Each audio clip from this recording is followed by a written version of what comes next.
In conversation with somebody who's been at the thick of things, trying to overhaul a system that perhaps had corrupted all of Jammu and Kashmir altogether, the erstwhile state of Jammu Kashmir, Ladakh. He's somebody who's seen the state of affairs through the 90s and now in 2023. So you've actually transcended the transition altogether right across and saddled it, Arun Kumar Mehta ji. Thank you so much for your time. My first question to you, sir, is that we are conversing with each other between the Kashmir accession day and the Kashmir statehood day, and somewhere 4 years down the line of abrogation of Article 370.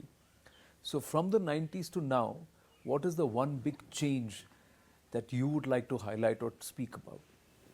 The one big change that is very, very obvious, and you can see this in everywhere in the UT of J&K, is return to normal life. And it's after 3.5 decades that you can see that life is normal. So today, if you come to Kashmir, you can see people playing in the middle of the night in the stadiums, and you can go around. Schools are functioning normally, colleges are functioning normally, hospitals are functioning normally. People have got what they deserve, and they can live without fear. And I think that's one big change. The second big change that I would not hesitate in mentioning, that there's a return to fairness in governance.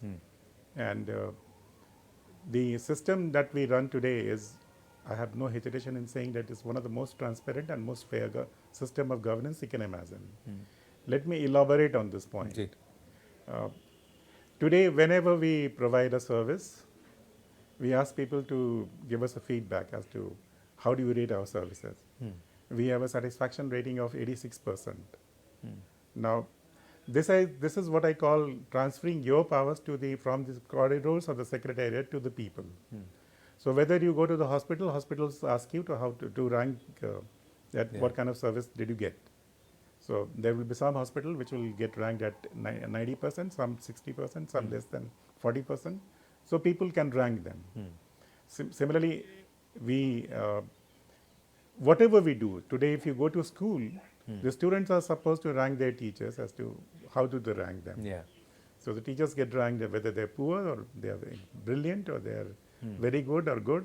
So students, the say in administration is now in the hands of people.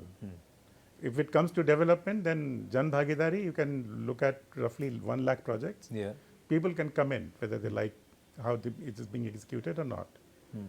So sense of fairness and transparency, Is there? I think that's a big change. So, but there is a argument which is made that all of this is real, and what was happening before 2019 was real. This is all being managed. I think there cannot be a bigger lie than this. Let me give an example. There are some people who spoke about corruption in Jal Shakti Department or PHE. And let me give you a number. Between 2010 and 2019 and thereabouts, 86,000 projects were given on nomination basis. Nomination basis? Yes. Ad hoc? It's called department. Every single work was done departmentally. Wow. Now you do the DPR, you do the tender, and you don't tender it. There is no market discovery or price. You do the measurement, you make the payment. You never find out at what is the administrative, you don't take administrative approval. What kind of system is that? If what was being done prior to 2019 was a fair system, then God bless us. I mean, you just cannot do this. That it was allowed to happen for such a long time. And prior to 2010, I'm talking of data from 2000, this is just an illustration. If you take many of the systems we had here, JKPCC never tendered, CITCO never tendered, CCOP never tendered, rural development never tendered. So what kind of system was that? Were people not allowed to participate in the process of development? It's not about criticizing any old regime or new regime. It's not about criticizing political systems that existed. It's not about that. It's about what kind of future we wish to create. Do we want to create the same future that we had in past? I think no. This is not what Constitution allows us to do. The people who find fairness and nomination-based contracts, and they find it that when everything is, our current system is like this, that if you didn't have the administrative approval, didn't have budgetary provision, you are not e-tendered, then you are not going to get a single penny for that. Now, people talk about corruption today, then they should be ashamed. When the system is so fair, there could be maybe a little local level problem with which, let's say, the Honorable Lieutenant Governor and me or senior people are not concerned with that, in the sense that we don't micromanage. We look at policies, we look at practices. There is a principle of subsidiarity, which basically says that everything has to be done at the appropriate level. Right. So there are decisions to be taken at appropriate level. Now we take decisions that are appropriate to our level. There are other people who take decisions at their appropriate level. Now local level problems have to be resolved by local officers. So, but as a system, I dare say that this is the most transparent, fair system anywhere in the country today, and there are no more robust systems. So you're system saying than at we the have. policy level and at the secretariat level, let's say from the administrative level, you've been able to largely weed out corruption? Is it fair to say that? Or a system where it was all quid pro quo, I scratch my back, you scratch yours, and everybody has a hand on the till, to somewhere it's all transparent. Has that happened? Two things. One is that everything we do is in public domain. Yeah. So if somebody says that, okay, there is a problem, he's most welcome to tell us that there is a problem, and we would look into that.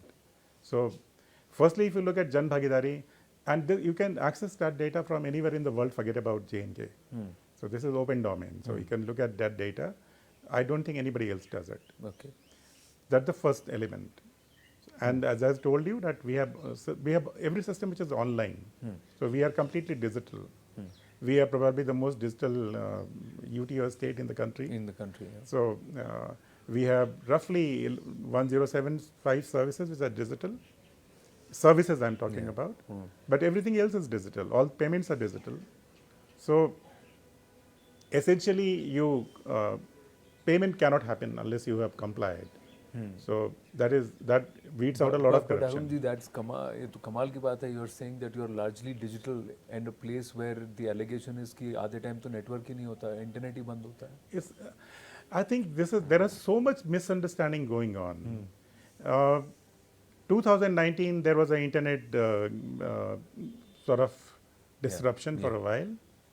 The number of transactions that happened in the ATM was higher than the previous year. So in the middle of all this problem that we had for a while, and not for a very long time, we have had a survey done by a very conglomerate of very prestigious institutions, and that was about a couple of years back. Okay. Less than a couple of years back, but roughly around that, say 1 year ago. The digital transformation has been the biggest story in J&K. People have loved it. Nobody wants to go back to the old system. Basically, what we say that, no, please don't come to our offices. We don't, unless you have to, there is a very great pressing reason for us to come. Out of 1075 services that we have, 105 are on mobile dost. Okay. So you can access the services on mobile. Now, we do understand that accessing services on mobile, everybody is not familiar. So you can take help of a DG dost at a very small, less than 100 rupee. Probably they take 75 rupee. So you can take help from a DG dost. But it's much better than going to a far off place where you spend so much on transportation, you don't know where you'll be able to meet the officer, and you may have to make several rounds. And then the dynamics of meeting a person in physical form and then the rest of it. Yeah. So you avoid that. So you can go to the Common Service Center, or you can go to the Khidmat Center, or you can go to any of these service providers. In any case, your expenditure is infinitely less than if you had to go to the offices. So it's a bit like railways. There was a time when you went to the window and took a tickets. Now today you are doing it on the internet. it's for people to decide at how much better the current system is. Infinitely better. So you say you're actually saying that this entire aspect of corruption being rampant here or transparency not being there is something which is out there to see. But there's one more thing that you have said recently, which has also irked some politicians in Jammu and Kashmir, where you said that nearly 2.5 lakh jobs, government jobs, are all sifarishi, if I may use that term. I think I was not trying to make a political statement. That should be clearly understood. I have very strong belief that there are good politicians, and there are politicians which Who are not so good. not so good. There are good officers. There are officers who are not so good. There are good journalists. There are some journalists who are not so good. There are people in judicial system, legal system, I'm saying, who may be very great. So every system has some very good people. Then there are some people who are not so great. So that's common. That's a society. My essential argument is about the future. Okay. The numbers are more than correct. So on the numbers, let's not discuss this. People want to know the names. We can give the names. That's not so the you have issue the at list, all. and it's No, we have the list. It's 2.5 lakh, or is More it than that. So let's more not than get into that because Okay. it's a. I mean, leave it. I mean, it's not worth talking about it. I think that this happened was a collective failure. It's complete collective institutional failure that you can imagine. You would have heard this problem about regularization, Yes. right? J&K, you talk about regularization. Yeah. Why did you do the irregular thing in the first place? Correct. Now, I mean, it's so easy for people to talk about regularization without batting an eyelid. Nobody feels that there's something wrong that they did that needs to be regularized. And this is something that you find so spoken about in such easy terms as if there is no shame in it. The essential purpose is that we have a population of roughly about 1.35 crore, right? Correct. What about the rights of the common people? Don't they have rights? If you regularize against, let's say, post of teachers or for that matter, post of constables, or post of professors or lecturers, where would the common person who is studying so hard, where would he go or she go? We need to learn from the past and make our future better. It's not about criticizing the past. What would we get out of that? But saying that we shouldn't be talking about it, I think that's not the way forward. The Constitution needs to be respected, and the laws need to be respected. Is who led this law? The Constitution. Who led this law? The Honorable Supreme Court. Correct. Who led this law? The Honorable High Court. Why is it that despite the Constitution, despite the law laid down by the Supreme Court, this happens? And nobody talks about it. And if somebody talks about it, people find something wrong in it. I think this is not how we can build our society. The problem with J&K has been precisely this kind of argument, that what is wrong can be made to look like as if the right thing to do. It doesn't happen like that. What is wrong, and we need to talk about that. The wrong has been having been done. We need to correct the future. But wasn't this always the argument that Jammu and Kashmir cannot be managed normally? I think Special 2 points. है, condition अलग है, इसको अलग तरीके से we have to manage. 2.5 years or 3 since 2019, we manage it normally, right? We absolutely manage it in a law-abiding manner. And what have we got? You have got Jammu Kashmir for the first time becoming first in Azadi Ka Amrit Mahotsav. Yeah. We are ahead of Gujarat. Yeah. The number of events we had is 46,000 plus. Gujarat is about 2,000 less. This is not to say that other states, but J&K being number one in Azadi Ka Amrit Mahotsav is the result you are getting about just the fairness. People have loved it. And people have loved the fact that there is a system of fairness, there is a system of governance that is not based on this argument that J&K can be only managed in a convoluted manner. So it's not happened on gunpoint. Who is wielding the gun here? Nobody. J&K is more peaceful than ever in recent times. So today you can go around anywhere without having any fear. So we had 1.88 lakh tourists. They were real tourists. Correct. This year we are expecting 2.25 crore tourists. They are real tourists. So, if anything has been established, that people should realize the biggest lesson you learn from what has happened since 2019, after the Honorable Prime Minister took the boldest decision in terms of management of J&K, Honorable Home Minister and of course our Lieutenant Governor, that we will run J&K according to a new paradigm, which is how the rest of the country is run. The results are there to see. We are number one in Azadi Ka Amrit Mahotsav. We are roughly number one in Meri Mati Mera Desh. Yeah. 83 lakh people participate. 83 lakh people have participated. Out of 1.35 1.35 crore, you're saying 83 lakh people participated in Meri Mati Mera Desh. And then we say that this cannot be managed in a normal manner. I think that's a bit of a nonsense. So people of J&K are normal. They want to live their life normally. And I think that this is one of the things that we need to realize, that whether we have been fair to them, that's the question. Not the other way around. Not the other way around. Wow, that's on the corruption issue, I'll give you one data. Ji. One thing I told you, that our systems are so robust that the question of a systemic corruption does not arise. And if you are corrupt, then you don't want administrative approval. If you are corrupt, then you don't want a technical sanction. If you are corrupt, then you don't want e-tendering. If you are corrupt, then you don't want public feedback. If you are corrupt, then you don't put everything in public domain. Result is what? With the same amount of capital expenditure we made in 2018-19, when we completed 9,229 projects, this year 22-23, we have completed 92,560 projects. Wow. It's more than 10 times. Yeah, 9,000 to 92,000, and you're saying same amount of capex. And if you say that this is not mitigating corruption, then what else is a proof of that? When you build systems, the systems will start delivering. Okay. And I think you can see it everywhere in J&K today, that whether you are in Srinagar, you are in Srinagar right now. Yes. If you look at the flyover, they came after 2019. Yeah. If you look at riverfront, it came after 2019. Yes. Look at the airport road, it came in the manner it is today, it's 2019 later. If you go to all the three stadiums that you see, TRC and all the golf courses, everything is recent. If you look at Bakshi Stadium, it's been redone now. If you look at the indoor stadium, it's redone now. So every spot you go, not only in Srinagar, Jammu, if you go to ropeway, it came up now. If you look at the Apsara Road, or you look at the multi-story parking, or the Jew, or the riverfront, all is happening now. We look at everywhere you go today in J&K, you will find signs of change and signs of positive change.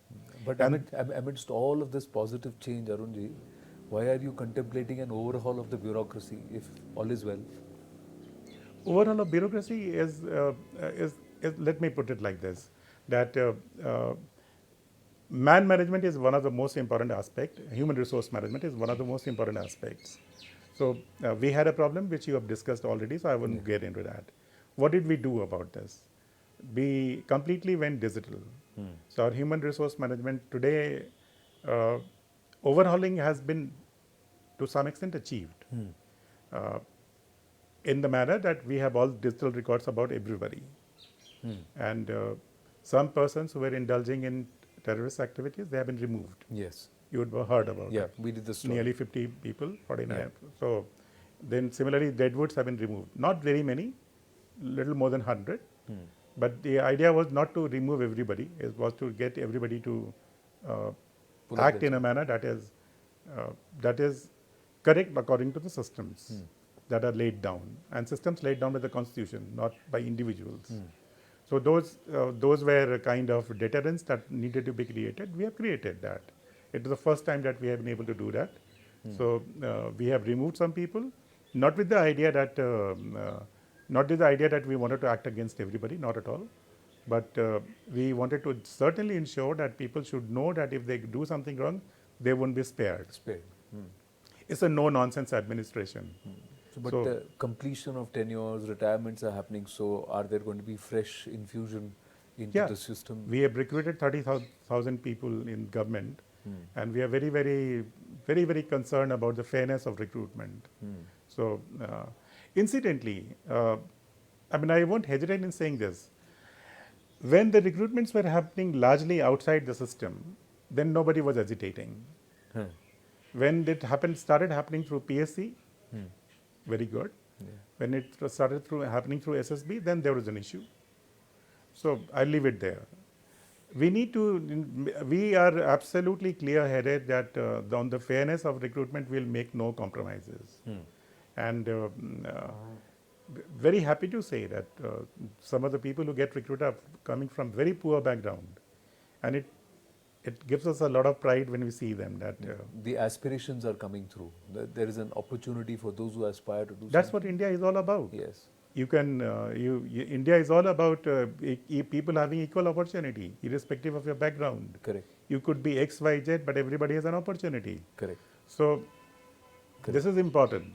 So, the question that you said that overhauling the human resource management, we have done the following. We have done the biometric attendance. So, if you don't come to the office, you are found out. You are found out. If you, whatever you write on file, it's on e-file, so you're found out. You cannot write anything and get away with it. We may spare you, but we know what you're writing. We know what you're doing. So, Arunji, final question. What you're hinting at is over the last 4 years, there has been a complete overhaul or an attempt to not just overhaul the system, but put a system in place that's transparent, that's efficient, and that also delivers, and that also recognizes good work. But given all of these changes, today is the Union Territory of Jammu and Kashmir ready for elections? Is it ready to adopt this system via a democratic process and not a centrally administered process? Let's understand this. Elections, when is it ready, is to be decided by Election Commission of India, and I am not the person who can comment upon it. So it would be incorrect on my part to comment upon it. But I would definitely comment upon the strengthening of democracy that is happening. The administrative readiness is what I'm trying to say in terms of bureaucratic processes, old versus We new. are very clear-headed as and when Election Commission tells us to go ahead with it, we will be ready to go ahead with it because it's very, very clear that whenever elections are held, the administrative control goes to the Election Commission of India. So we would abide by what they tell us.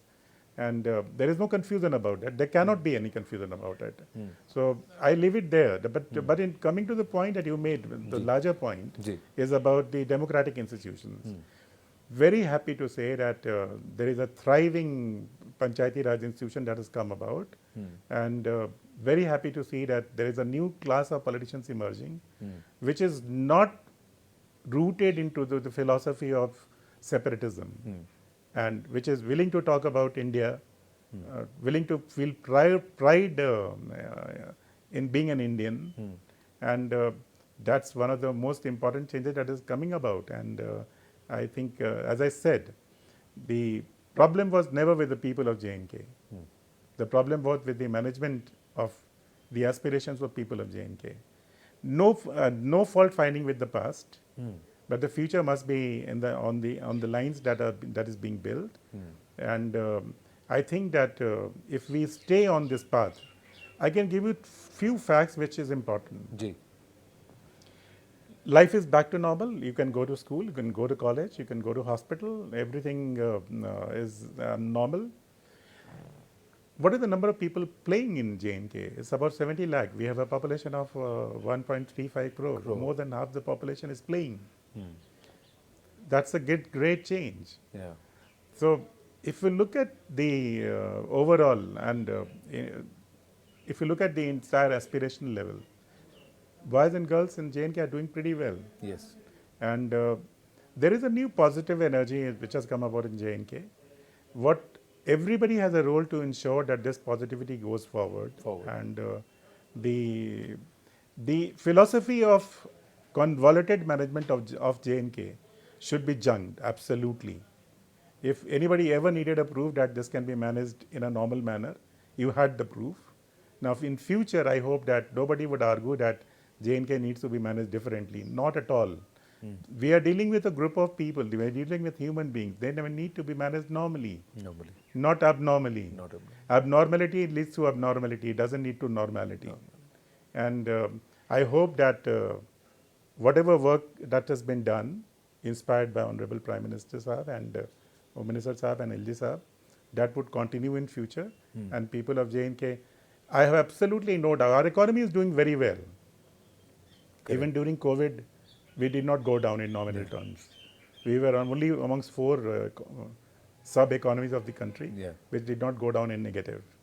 Our GST growth rate is overall 20%, plus 20% plus, much higher than the national average. Our GDP growth rate is higher than national average. The bank, J&K Bank has become a success story. J&K has become a success story.